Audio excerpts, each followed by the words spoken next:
Good day, everybody. I almost said good morning, good afternoon, but good day, everybody. Welcome to Homefield Advantage, brought to you by our friends at Bear Lake Memorial Hospital, the most caring hospital on earth, and Jake Major with the Bullock Agency of Wyoming. I'm Elon Olive, joined by Anthony Colosino. Aaron Poling is a little under the weather today, and he's got some big basketball games coming up that we need him to be ready for, so he's taking the day. But Anthony, we have got a great show today. Yes. It is tiebreakers. It is all the stuff. It is all those scenarios. There is one weekend left of basketball for the Wyoming teams. But first, we will talk later on about Lyman, Mountain View, and Evanston's playoff scenarios. But first, it's over in Utah, and your regional champions. It's the Rich Rebels on both the boys and the girls side. Congrats to Rich. Being region champions is such a huge honor. And also just, getting that number one seed for the boys is so stellar. But for the girls, they get the third seed. And if you're one of those top three seeds, you're sending a message already that, hey, we did good in the regular season.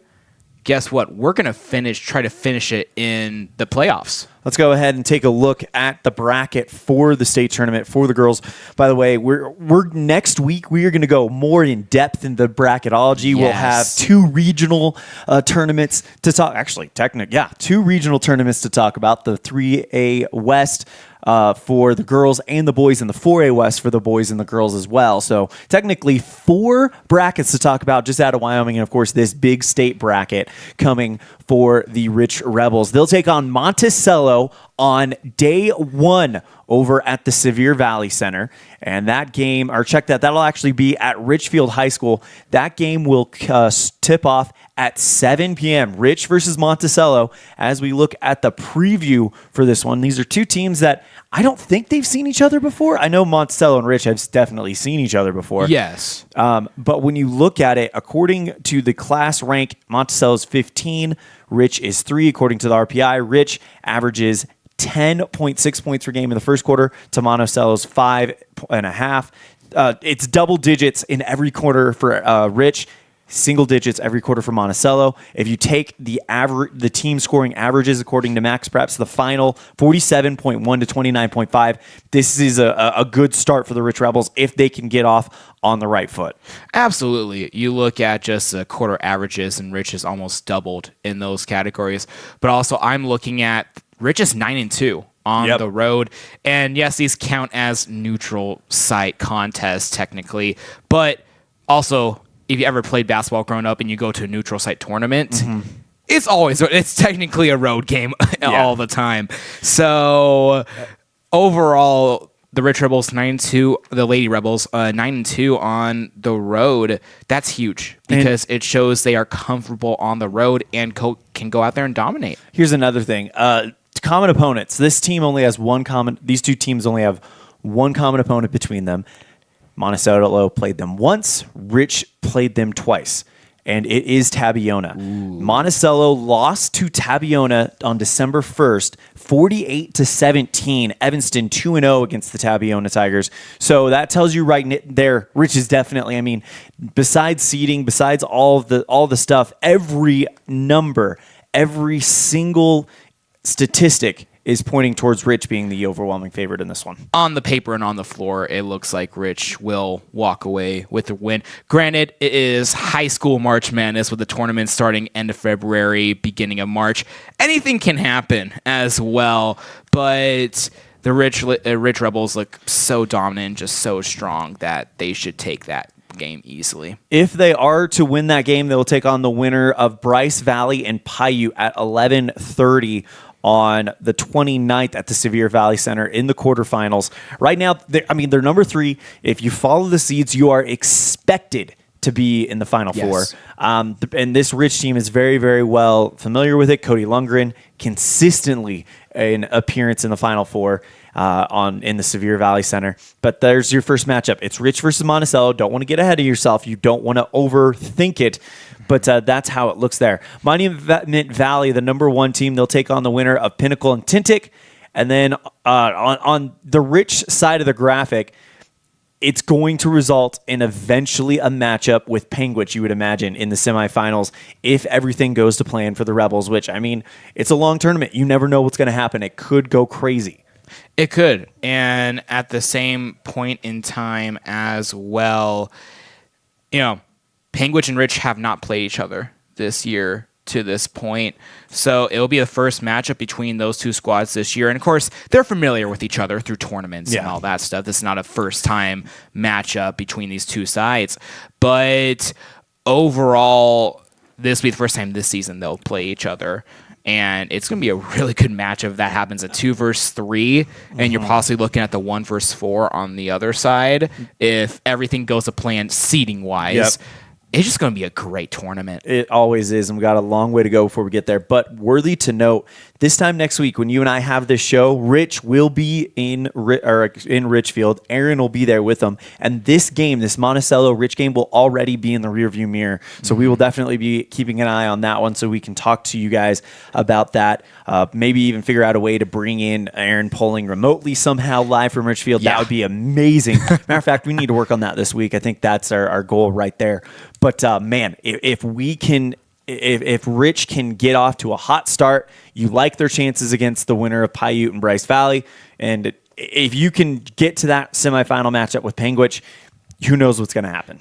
Who knows? And that's why I love high school basketball. It is insane all the time, and you never know who's going to come on top of the girls or the boys side of the bracket, and it's every single day, it's the better team wins. It's play until the last whistle blows. It's the football saying of any given Sunday. It is any given day that game is, the better team could come out on top. Absolutely. Let's go ahead and move on to the boys. And Lex, Cornea, and crew are your 23-24 region champions as Rich locked up a region championship over the weekend, thanks to big wins over Windover and some other the other teams as well. And they are now the number 1 seed in the state tournament.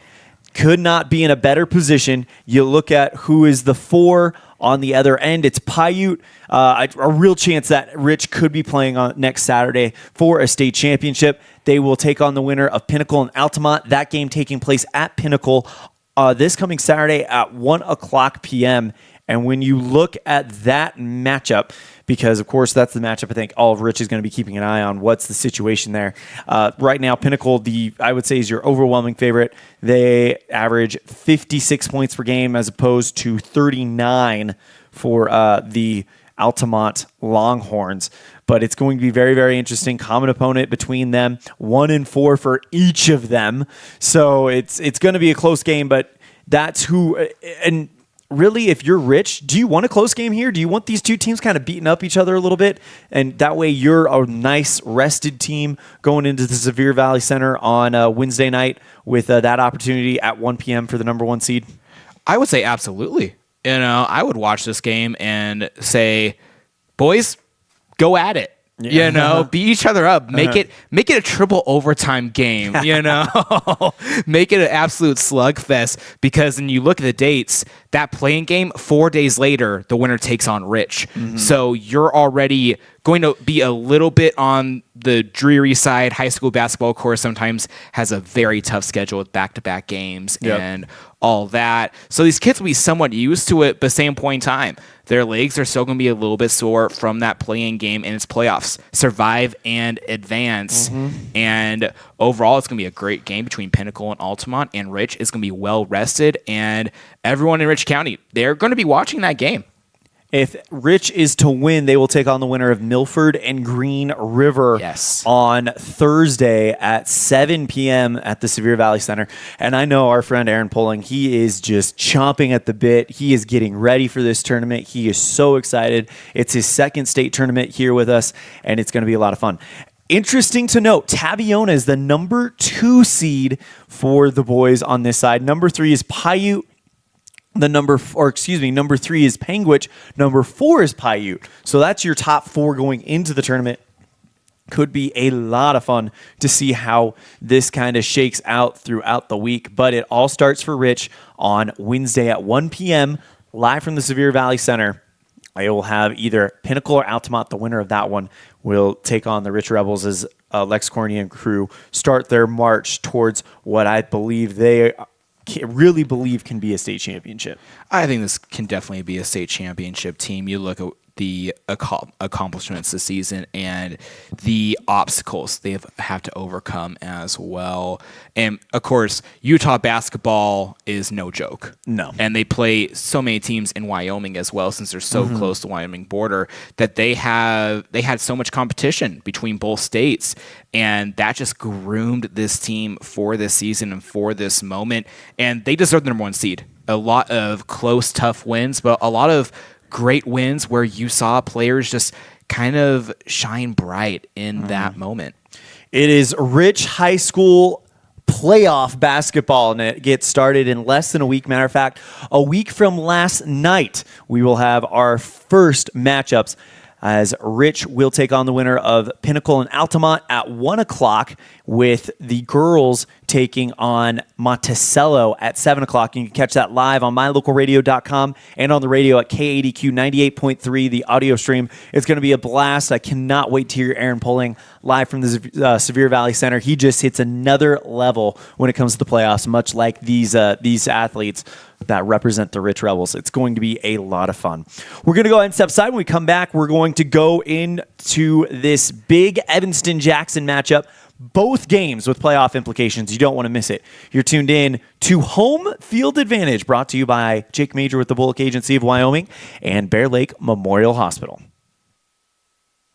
When you have an emergency, choose Bear Lake Memorial Hospital. Open 24/7, the professional emergency room staff is trained for trauma, medical, cardiac, pediatric, orthopedic, and obstetric emergencies. Bear Lake Memorial is a critical access level 3 trauma center, offering immediate access to radiology, lab services, surgery, and internal medicine consults. The ER teams are well-trained professionals who are ready to act when you have an emergency. Bear Lake Memorial Hospital, the most caring hospital on earth. Out here, we've always worked remote. Out here, stress usually refers to the pull on a rope. Where a stroll in the city is also a stroll in the great outdoors. Where work is a way of life, and life is good. Out here, the backyards are big, and the deals, they're even bigger. This is southwestern Wyoming, and it's where you can get the biggest deals on a vehicle you want, with plenty of hometown hospitality. Heritage Auto, your hometown dealer with the biggest deals.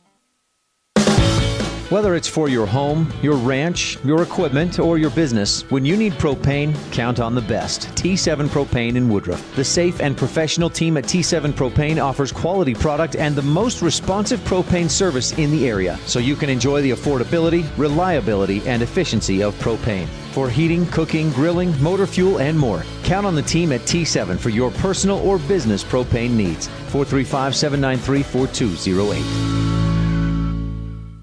At Reese Auto Service in Lyman, you will find highly skilled mechanics who will get the job done right the first time. They work on anything from light line jobs of tire alignments, suspension work, and oil changes to heavy line jobs of engine replacement, differentials, and all powertrain components. Make sure all your recreational vehicles are working at top speed by getting them checked at Reese Auto Service in Lyman, so your time having fun doesn't end early. Reese Auto Service, 541 State Highway 413, Lyman.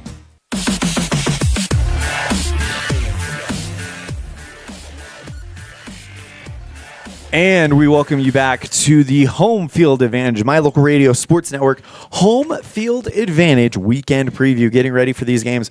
Well, we talked about games happening next week for the Rich Rebels, as they are off this week as they earn the first round bye at the 1A state tournament. Now it's time to dive into some games that are happening in just about 48 hours from now. And that is going to be the Evanston Red Devils ending their regular season up in Teton County, taking on the Jackson Broncs. Yeah. A good matchup right there between Jackson and Evanston. The girls' game was great last time. The boys' game was amazing as well. And, of course, seeding implications across the state. And overall, it's going to be a very competitive and a very good test for Evanston. Absolutely. So here's the situation. For the girls, they come in after beating Jackson, by the way. They had a good 38-22 win over the Lady Broncs, led by Emma Alonzo, who got 14 points. You had 4 from Braylon Morrison, a bucket from Madison Brown and J.C. Bardsley, 4 from Kieran Simmons, 6 from Emmy Fessler, 2 from Cassie Barker, and 4 from Annalie West. And it was 7 points for Zoe Bosch and Allison Burcham for the Broncs. Again, a 38-22 win. It was close in the first half. It was a 1-point lead for Evanston in the going into the locker room, but then the Red Devils outscore the Broncs 25-10 in the second half, and that was kind of the big story as you saw Evanston start to get really, really comfortable. We mentioned Lonsway. She had 14 points in the game. She only had 3 going into the locker room, so she explodes for 11 in the second half alone, and the Red Devils just are able to kind of show what we would see later on in the Green River game. So here's the situation as the girls will tip off, I believe, at 1 o'clock. I got an email earlier about the schedule, and we'll see if that is indeed the situation here. But right there. So it will be the girls tipping off at 1 o'clock, the boys at 2:30. So we'll be on the air with our pregame show at 12:30 p.m. live from Jackson Hole High School. Here's the situation. Bottom line is the situation is that Evanston's the number 3 seed going into the West. Yeah, Lady Red Devils it's are done. the third. Yeah, it's they're the 3rd seed. Great win over Green River and great win over Jackson, and they're just looking to finish the regular season on a strong note. Well, and quite frankly, you win this game, you go 500 in your quadrant in your conference season. Yeah. Which is huge for this young team to go 500. You split with Green River, you sweep Jackson. That would be big. I think mentally it'd be big because it looks like you'd be playing Kelly Walsh in the first round of the regional tournament. But anyways, the playoff scenarios is it's pretty much done. However, if Evanston wins and Green River loses to Star Valley, it does put Evanston in a tie for second place in the quadrant. But by virtue of Green River getting a 1-3, we had to go to the 3rd tiebreaker to find this. Green River finishing 1-3 in cross quadrant play, and Evanston going 0-4 in cross quadrant play. Green River would have the tiebreaker. So no matter what, Green River is going to have the tiebreaker over Evanston. But if it goes to the situation where it's like, hey, it took a tiebreaker for us to lose the number 2 seed, that's something you can feel pretty good about going into the playoffs. Absolutely. And also we had to phone a friend to find out. We did have to call David Settle. So just so you know, we called the professor. He gave us all the information. Yes. We didn't just find this on our own. We got it from the expert himself. That is the situation. Evanston is going to be the number 3 seed because Jackson can't pick up 2 quadrant wins, even if they beat Evanston on Saturday. They're the number 4. Evanston's the number 3. It looks like Star Valley's going to be the number 1 and Green River's the number 2. So it's pretty well set in stone. But again, if you're this young Evanston team, you finish 500 in the quadrant and you technically tie for second and get the 3 seed for by virtue of losing a tiebreaker. That's huge. Yeah, and also just this young team, we've seen them progress from the beginning season where they were struggling a little bit just to get things rolling. And then over the course of the season, you see them get better and better. And they start winning closer games, either close wins or close losses. And if they can finish 3-3 in quadrant after the start of the season they had, that's a huge success for Roy Barker's side. And also that Roy Barker in his first year as head coach, finishing 500 or above 500 in quadrant play is huge. As it sits right now, and if they pick up a win at regionals, it could completely change this. Yes. But the signature win is that win over Green River. Oh, absolutely. Going into that game, it was senior night for the Red Devils as well. They sent the seniors home happy, but also just looking at that game and how close Evanston played it to the ball and just outcompeted Green River in every aspect of the game. Huge win for the Lady Red Devils. Yeah, absolutely. So that's going to definitely loom large, I think, in this seeding. So here is the situation when it comes to the numbers. Evanston is better offensively by 10 points already, and then defensively, they are better by 11 points already. So that translates to a double-digit win for Evanston, like what we saw, a 16-point lead for Roy Barker and company.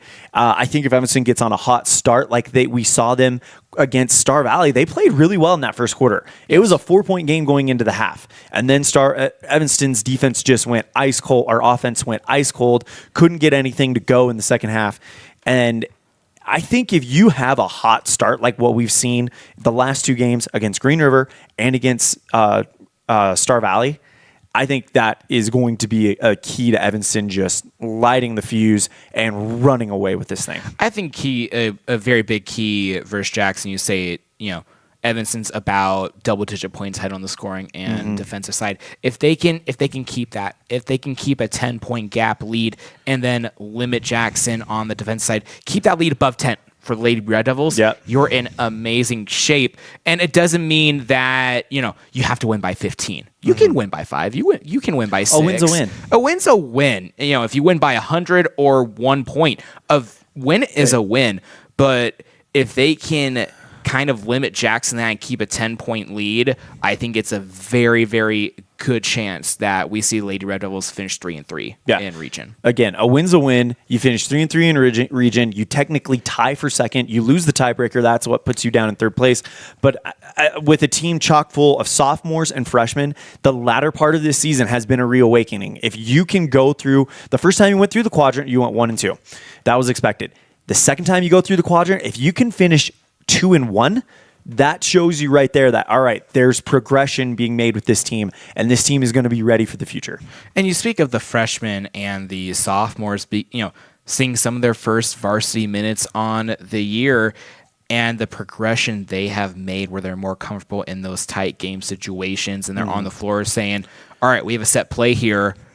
Oh, post is open. Boom, pass right down there instead of, I wouldn't say panicking with the ball, but trying to find a forced passing option or a forced shot. Instead, they're finding those options, finding those cuts to the basket, and it's amazing to watch. So it's pretty well decided. Evanston will be the 3 seed out of the Southwest going into the regional tournament in Green River starting next Thursday. Let's go ahead and move on to the boys game, where last time these two teams showed down, it was January 27th at Red Devil Gymnasium. It was 16-12 after the first quarter, and then Evanston outscores Jackson in the second, 20-10, taking a 36-22 lead into the locker room and holding on for a 65-41 win. Evanston led by Cohen Mara with 14 points, Clayton Cook with 12 points, Drew Barker with 4, Jordan Mendez with 3, Riker Lind with 11, Jay Hill with 3, Kai Barker with 11, 9 of them coming from beyond the arc. You don't hear about that very much from Kai Barker. And a 3 from Luke Robinette. The game high, though, was Seb Brunner with a massive 23 points for the senior point guard for the Bronx. And then you had Andrew Hanna with 16. No Gavin Keelan. That's going to be something that I think comes into play in this game. And here's the situation. It's not all set in stone for the boys. No. The number 1 seed is out because Star Valley swept Evanston. Yes. The number 2 seed is where Evanston sits right now. However, if Jackson wins this game, Evanston and Jackson will each be 3-3 going into the regional tournament. And the situation would be that Jackson actually wins the tiebreaker because head-to-head, they split. That's your first tiebreakers, head-to-head, they split. Then the next tiebreakers, you go through the entire quadrant and what your record was against them. So you start at the top with Star Valley, Evanston's 0-2, Jackson's 1-1. Jackson would take the number 1 seed from Evanston. So the winner of this game will be number 2. The loser will be number 3 going into the regional tournament. And right now, if you look at where things kind of sit going into this week, the number... Trying to load it up real quick, loading up the standings. The number 3 seed out of the Northwest, the difference between the number 3 seed and the number 2 seed, because if you're number 2, you're playing number 3. If you're number 3, you're playing number 2, vice versa. In the Northwest right now, your number 2 seed is Riverton. Your number 3 seed is Cody, which is actually really interesting for Evanston because Evanston beat Riverton pretty well and lost to Cody in the last second. So it's interesting. Either way, it's going to be a tough matchup. It's a pick your poison type of moment in a way. It really is because I honestly think this. I think a 4 can go in and upset a 1 in this tournament. Oh, absolutely. For the boys, for the regional tournament. I mean, right now, your number 4 in the Northwest is Kelly Walsh. Yeah. What does that tell you? So it's going to be so much parity in the 4A West, but if you're Evanston, you win this game, you're probably getting Cody in the first day. You lose this game, you're getting Riverton. Not a bad matchup either way, but it's really, really interesting when you break it down that way. Really interesting, but also a must-win game for both sides. So both sides are going to try to put their best game out there. And with Evanston shooting lights out in that first game and just scoring at will, the Red Devils got to remember, hey, we beat this team by a good margin, but they can't go in, hey, let's do that again and start chucking up shots. Because if those shots don't fall, you're going to find yourself in a hole early, especially against a good Jackson team. And quite frankly, you're not going to be able to win this game the same way. Yeah. Because Burchard had an off game. He averages 13 points per game. He put up 7. Andrew Hanna, he got his average, so you got what you expected from Hanna. You got more than what you called for from Seb Brunner, but there was no Gavin Keelan in this game, and he is a game changer for Jackson because he's a 4th double-digit weapon for the potential double-digit weapon for the Bronx. Man, that's crazy when you hear almost a 4th potential double-digit weapon for that Jackson side. Crazy to think about that. But yeah, Evanston's going to have to go in this game of shutting down those main 3, plus anyone else who decides to have a breakout game as well. It's basketball. Anyone can go off any given night. So it's going to be that of Evanston has to play that stellar defense, and that has to translate to points on the other side. It'll be really interesting to see what happens with this because I do think Riverton and Cody are playing each other this week, so they may be in a similar situation where the winner gets the 2 and the loser gets the 3. Yes. But it does. But also Rock Springs, Riverton, and Cody on the other side, they're all tied for first right now. Yeah, they're all 3-2. Yeah, 3-2. Star Valley's at 4-1. They've locked it up unless Green River does. So here's another interesting situation. If Green River beats Star Valley and then Jackson beats Evanston, you could be talking about Jackson leapfrogging everybody to the top. Yeah.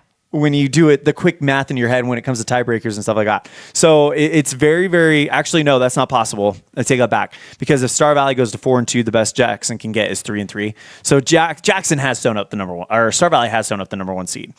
But the winner of this Jackson-Evanston game, they are going to be 1... Or going to be 2. The loser's going to be 3. That's crazy. But also us just thinking about all the imagined possibilities. Unless, of course, Jackson loses at Evanston and Green River beats Star Valley. Then with Green River and Star Valley splitting, I think Jackson still gets the tiebreaker over them because then they both would have split with Star Valley. And then Evanston would have swept Green River. And then Jackson would just hang on to 3. It gets so convoluted. Now I love high school basketball. All the technicalities we're thinking of. We weren't thinking about this type of technicalities before the show. Now we're all of a sudden thinking of new what are the scenarios that could happen here? Bottom line, for the Evanston fans, win this game, you're the number 2 seed. Lose this game, you're the number 3 seed because you did sweep Green River. So you have that tiebreaker just in case it does come to that. Simple jargon. That's what Evanston's just win this game, you're number 2 for the regular season. Yes. Win this game and you're number 2.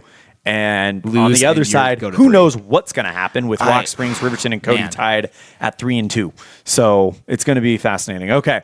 That is what it looks like for Evanston. Again, a reminder, our Kazine's Ace and Furniture pregame show live from Jackson starts Saturday at 12:30 p.m. Girls tip off at 1, boys at 2:30. Of course, all those times are subject to change. It'll be live on the radio at KNYN 99.1 FM. And of course, online at the My Local Radio Sports Network on mylocalradio.com. We're going to take a break. When we come back, you thought Evanston's path was convoluted. We're about to hit a whole nother level of interesting when we talk about the Bridger Valley. You're tuned in to the home field advantage brought to you by Jake Major with the Bullock Agency of Wyoming and Bear Lake Memorial Hospital, live from the Les Schwab Plains Tires broadcast booth. Life is better in the country. KNYN, Fort Bridger, Evanston, Woodruff, 99.1. The country you want to be in.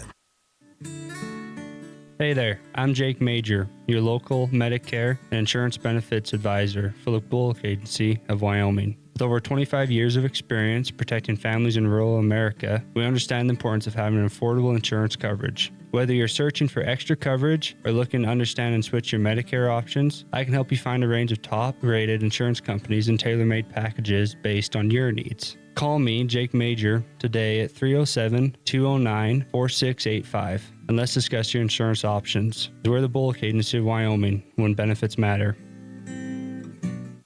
If you've never heard a mechanic say they truly care, then you've been at the wrong place. Stacy's Repair in Woodruff is a family-owned and operated business open since 1992. Offering all types of maintenance and repair services, you can be sure your vehicle is operating at its best. Whether your vehicle is older or the newest model, gas or diesel, we fix and maintain them all. Also offering chip repair, windshield replacement, and tires. When your vehicle needs a mechanic, bring it to the ones who truly care. Stacy's Repair in Woodruff. Founded in 1938 with the hopes and dreams of serving the Bridger Valley, Benedict's Trading Company was started. Now 85 years and 3 generations later, Benedict's Market is still serving the Bridger Valley by offering the highest quality meats and fresh produce to having fresh baked items and hot deli options. Benedict's Market is your one-stop for all of your grocery needs. Benedict's Market offers the best services in a modern setting to make your shopping both quick and easy. Visit them today at 950 North Highway 414, Mountain View, Wyoming.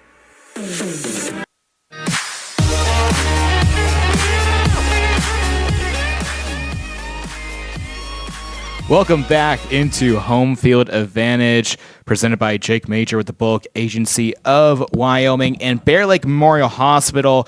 Anthony Colasino alongside Elon Olive.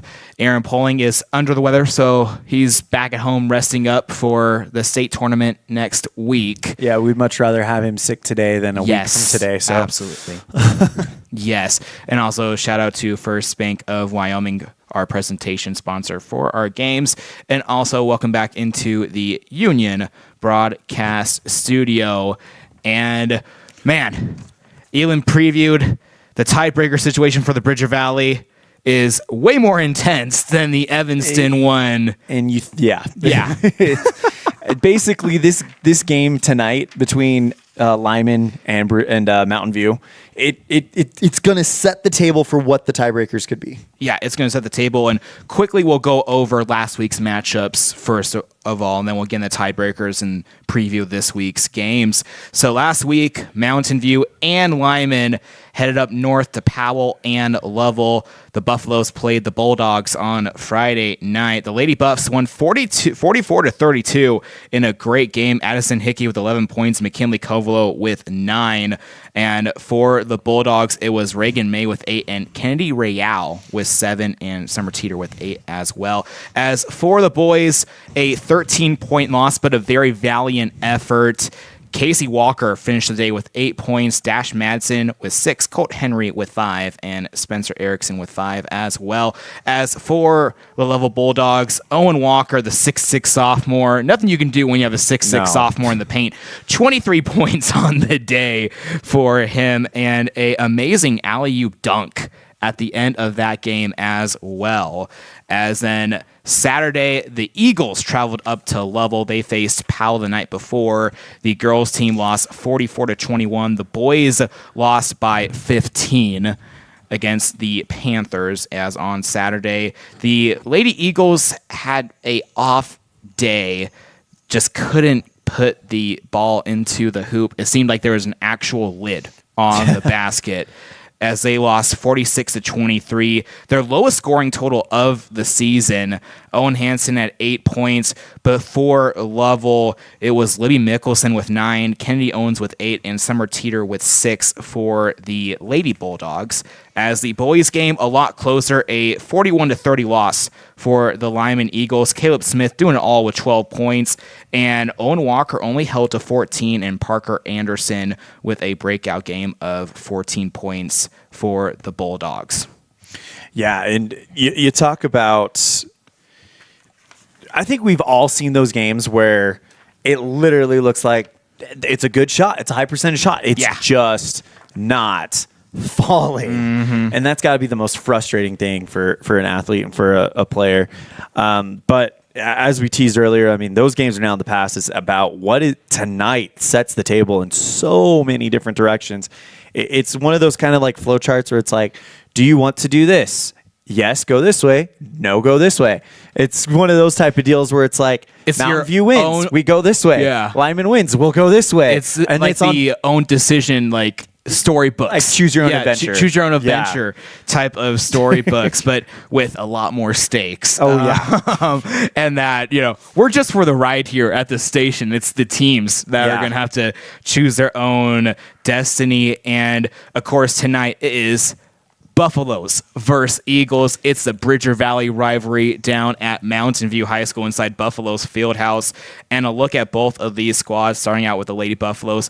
Addison Hickey with 13.7 points, averaging now in the season. McKinley Kovalo at 14.6. And this Lyman team right now, Briley Bradshaw, 8.9. Payne Anderson, 6.2. Can't forget the names of Pedros and Owen Hansen as well. And Lyman won 51-43 earlier on this season. They're looking for the sweep, but the Lady Buffaloes they need this one. They need this one, and not only to say, oh, we split with our arch rival, 1-1 in the regular season, but also for tiebreaker sakes, and we'll get into that right now. So right now, the 3A Southwest Division for the girls, it looks like this. Pinedale, 16-3 and 4-1 in region play. Elin Bowers has been amazing this whole entire season. And that 4-1, that's the number that matters the most right now. Yes, that's the number that matters the most. Lyman and Mountain View are both tied 2-2 in conference. Lyman 11-8 overall in the season. Mountain View 17-3, and Lyman won the first game, so they have the tiebreaker right now. Yes, but it matters to tonight. Landers in last place. They're 1-4. They have that 4th seed locked up basically. But for this game, at the moment, say Lyman wins and pulls off an upset in Mountain View territory, Lyman will have the 2nd seed, and it gives Pinedale the 3A West crown. So if you're Pinedale, you're rooting for the Eagles tonight. Yes, because Lyman will go play Lander on Friday, but Lyman is 0-2 against Pinedale in the regular season. So even if Pinedale loses against Mountain View on Friday night, which is the next matchup we'll preview, Pinedale has the regular season crown no matter what Lyman does. If the Lady Buffaloes win tonight, you're looking at then, because Mountain View won earlier this season at home against Pinedale, 63-61, an all-time classic. That atmosphere was insane. If the Lady Buffaloes can win against Lady Eagles, now you have a battle for the 3A Southwest crown up in Pinedale on Friday night. So let me get this straight. Mountain View wins tonight. Yes. On Friday night in Pinedale, it is the 23-24 3A Southwest Championship game. Yes. Practically. Correct. Because Mountain View is already 1-0 in the season over Pinedale. If they can win the second game, they sweep Pinedale, and they would have forced. Doesn't matter what tiebreakers are, or anything else, or any other technicalities. The Lady Buffaloes will have the number 1 seed and the regular season crown. And if Pinedale wins, let's say Mountain View wins, and Pinedale wins, Pinedale would have a 5-1 record to Mountain View's 4-2. Yes. Gotcha. Yes. So it's going to be very interesting. And flipping on to the boys' side, Caleb Smith doing it all for the Eagles, averaging a double-double per game for them. Colt and Cash Henry, the Henry twins. Colt averaging about 9 points per game. Cash at about 7, and of course, Will Anderson down low for the Buffaloes. As for the tiebreakers for the Buffaloes, it is 2 must-win games. Lyman is 0-4 in conference play on the boys' side, so they have that 4th seed locked up. They'll face the number 1 seed from the East, which more than likely will be the Powell Panthers, who they faced last week. And right now, Mountain View and Lander split the regular season games 1-1. Right now, Mountain View is 0-1 against Pinedale. If the Buffaloes can win tonight, win against Pinedale, both sides are 1-1. So then that goes to the other side, to the Northwest region of who played who, and did anyone get wins. Lander, so we're like the 3rd tiebreaker at this point. Yes. If Mountain View can win the next 2 games, which honestly, in my opinion, are also must-win games, you have a rivalry game, and then if you can defeat Pinedale on their home floor and get that 2nd seed, you're golden going into regionals, because then you'll face Warland or Thermopolis, who you beat in the regular season. But right now, the 3rd tiebreaker, Lander is 0-3 against the 3A Northwest this year, with losses to Powell, Lovell, and Warland. Mountain View is 2-2 with wins against Warland and Thermopolis and losses to Lovell and Powell. Granted, the Lander Valley Tigers play Thermopolis tonight, so they can get that 1 win, but that won't even matter if they win or lose that game against the Bobcats. So right now, the tiebreaker scenario for the boys' side, Mountain View, 2 wins, and you get that 2nd seed. If you go 1-1, You're 3rd. You're 3rd. And you'll face Lovell. But the good news is the worst you can do is 3rd. You can't drop all the way down to 4, even if you go 0-2 throughout the next games. Correct. So, man, it really can kind of impress upon you how important those cross quadrant games are, because you never know when you're going to go this far into the tiebreaker. I mean, the first tiebreaker is head-to-head, then it goes to the top ranked, and how did each you do against the top ranked? Yes. Then the 2nd ranked, then the 4th ranked, and then you go to cross quadrant. I mean, that's how far we dug into the tiebreakers in order to figure out what the situation is for Mountain View. Man, these tiebreakers are insane. I love it as well. I love the chaos of high school basketball and just sports in general. I love the tiebreakers and getting into those statistics. But Pinedale on the boys' side basically has the regular season I do have title. to give the people a peek behind the curtain real quick. Yes. Tonight's Mountain View Lyman. There's not a shred of blue or purple on you. So very good job for not for we're calling this one straight down the middle. He's got blue glasses on, but come on, if people give him a hard time about that, what is he supposed to do? Not see?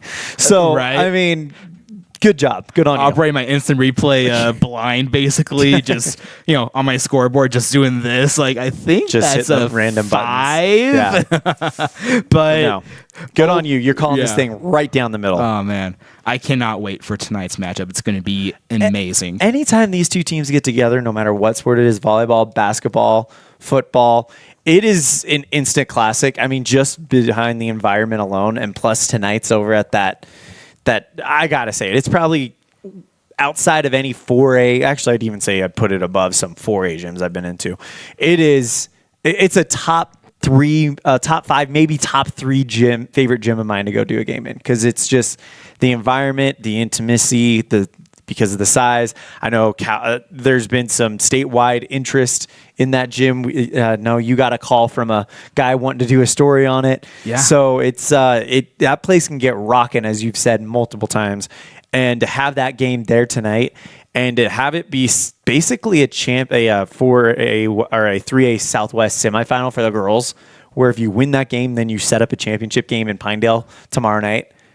Oh boy, that is going to be nuts. And just speaking on the dome at Mountain View High School, I played high school basketball. I've seen a lot of different arenas. None of those compare to the dome. I've never seen a high school domed arena before. It's always the flat roof, and the bleachers go up basically to the ceiling of the arena. And man, the Mountain View Arena, when those players on the floor, the crowd is like literally on top of you. Of how the bleachers are set up. I said it yesterday. It's kind of got a Boston Garden feel to it. Yes, very that much classic so. Celtics type, dark wood. Yes, kind of dark. I'll say even Madison Square Garden. Yeah, you could put it in that. You could put it there as well. Yeah. High praise. Very high praise to the Buffaloes Fieldhouse. And of course, if the Lady Buffaloes and the Buffaloes win against Lyman tonight, they go to Pinedale, which we kind of previewed a little bit. But let's take a look at some of the players for both of these sides. Elin Bowers, 456 points in the season in 19 games. That translates to 24 points per game. 43% from three-point land, 56% from the field, 81% from the charity stripe. You know, we just had the All-Star game, and they had the special three-point shootout between Steph Curry and Sabrina Ionescu. From the New York Liberty. Pronounce her name, yes. And it kind of reminded me a little bit of what we saw at the three-point shootout at Flaming Gorge between Parker Paxton and Elin Bowers. Yes, it was a lot. I mean, Bowers can hit from way out there. I've seen her put one from almost the logo and just sink it. At the Rollins Winter Classic, she just chucked up a three from the half-court logo and sinked it. And my jaw just dropped to the floor. I've never seen anyone on the high school level do that before. That was my first junior. And she's a junior. So we're not done with her yet. No. We'll see her again next year. And the third highest player performance total in points was against the Lady Buffaloes, and Bowers had 31 in that contest. But of course, in looking at the boys' side, you have the three-headed beast of Owen McMillan, Alex Gozar, Gozar. Josh Gozar. Alex plays on the team with his brother. Josh Gozar and Bridger Kaiser, all of them averaging over double digits. So it's going to be a really good matchup. That'll wrap up today's show of Home Field Advantage, sponsored by Jake Major with the Bullock Agency of Wyoming and Bear Lake Memorial Hospital. Anthony Colasuno, Elin Olive, signing out.